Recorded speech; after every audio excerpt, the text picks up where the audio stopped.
Okay, so hopefully by this point, you should have entered all of your data for the density of saltwater solutions lab into your graph in Google Drive.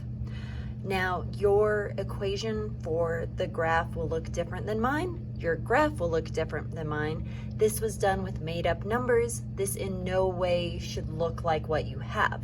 However, the steps that you will follow will be identical, okay? So with my made-up numbers, I get this information, okay? So it gives me two things. First off, if you notice at the end, the r squared value tells me how well the line fits my data. A perfect straight line would have an r squared value of 1. The closer you are to 1, the better your line represents your data. Okay, so 0.98 is a really good line.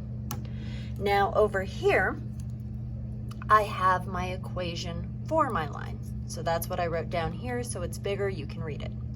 So density equals 0.854 times x plus 0.651. Now we know that when we're doing this, the equation for a line is y equals mx plus b.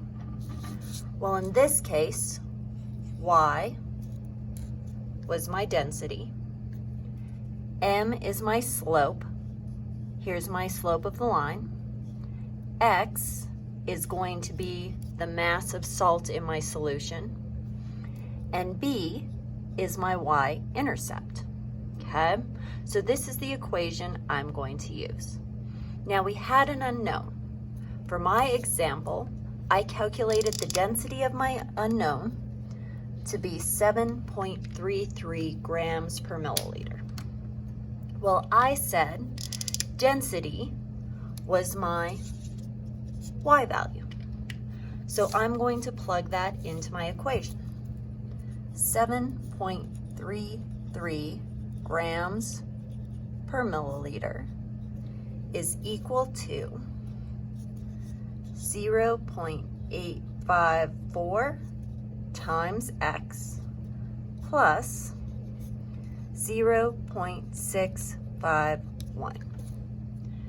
At this point, I'm solving for my mass of salt, which is my x value. So to get x by itself, I'm going to subtract 0.651. Whatever I do to one side, I have to do to the other. Okay. So 7.33 minus 0.651.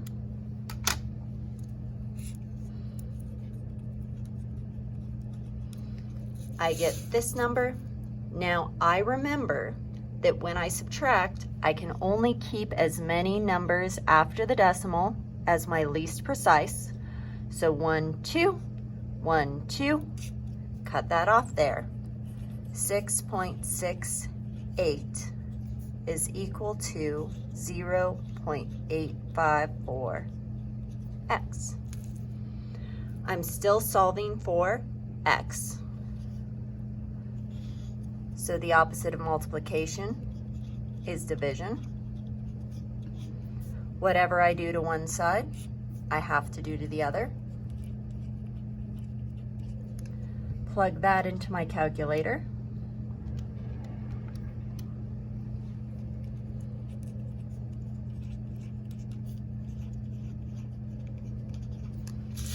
My calculator gives me all of this information. I know that the rule for multiplication and division is I can only keep the least number of sig figs. 1, 2, 3, 1, 2, 3. So I get to keep 3, 1, 2, 3. I cut this off here.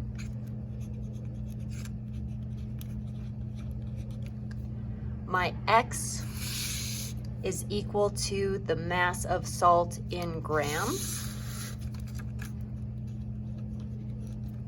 Oops, I don't have to put that in parentheses. I don't know why I did. So 7.82 grams of salt was dissolved in my unknown. okay?